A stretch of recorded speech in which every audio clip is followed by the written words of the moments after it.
एक चौंकाने वाला घटनाक्रम में शेख हसीना ने बांग्लादेश की प्रधानमंत्री के पद से इस्तीफा दे दिया है और देश छोड़ दिया। शेख हसीना के जाने से उनके 15 साल के शासन का अचानक अंत हो गया।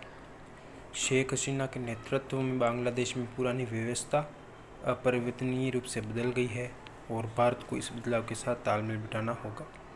राजनीतिक शून्यता और शेख हसीना के निष्कासन का भारत बांग्लादेश संबंधों पर गंभीर प्रभाव पड़ेगा।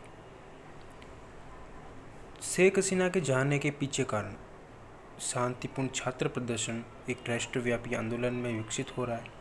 स्वतंत्रता सेनानी को सिविल सेवाओं में 30% आरक्षण देने के खिलाफ शांतिपूर्ण छात्र विरोध, सरकार के कठोर रवैये के कारण एक राष्ट्रव्यापी आंदोलन में बदल गया। आवामी लीग की छात्रा शाखा बांग्लादेश छात्र लीग द्वारा छात्रों पर हमला, देखते ही गोली मारने के आदेश के साथ सख्त कर्फ्यू लगाना और प्रदर्शनकारियों को रजाकार 1971 के युद्ध के दौरान सहयोगियों से जुड़ा एक शब्द के रूप में लेबल करना ने तनाव को और बढ़ा दिया। आर्थिक विकास में मंदी। शेख हसीना के शासन में बांग्लादेश ने तेजी से आर्थिक प्रगति की। देश की प्रति व्यक्ति आय एक दशक में 3 गुनी हो गई। विश्व बैंक का अनुमान है कि पिछले 20 वर्षों में 25 मिलियन से अधिक लोग गरीबी से बाहर निकल रहे हैं। इससे बेरोजगारी बढ़ी, अर्थव्यवस्था में मुद्रास्फीति और बांग्लादेशी आबादी का असंतोष बढ़ा। तीसरा कारण है लोकतांत्रिक मूल्यों का क्षरण। 2014, 2018 और 2024 के संसदीय चुनाव विवादास्पद और गैर सहभागी थे, क्योंकि वे विपक्षी दलों द्वारा कम मतदान, हिंसा और बहिष्कार से प्रभावित थे।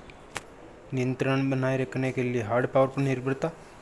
हसीना की सरकार ने नियंत्रण बनाए रखने के लिए तेजी से हार्ड पावर पर भरोसा किया। इससे भय और दमन का माहौल पैदा हुआ।